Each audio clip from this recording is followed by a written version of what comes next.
This is OnePlus 11, and in this video I would like to demonstrate how you can enable and use the Camera Pro mode on this device.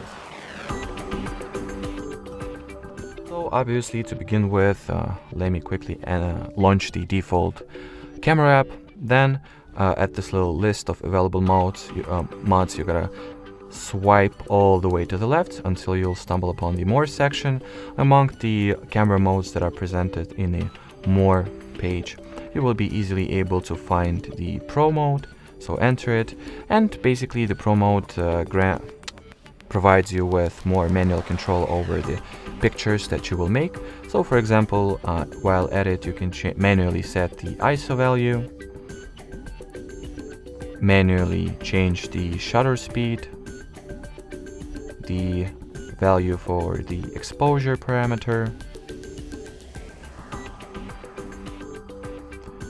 the focus distance. So let me show you at the object better.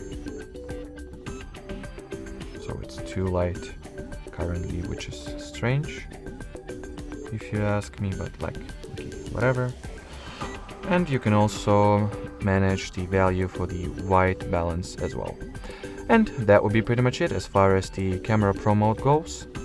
We highly appreciate your attention. Thanks for watching, and bye-bye.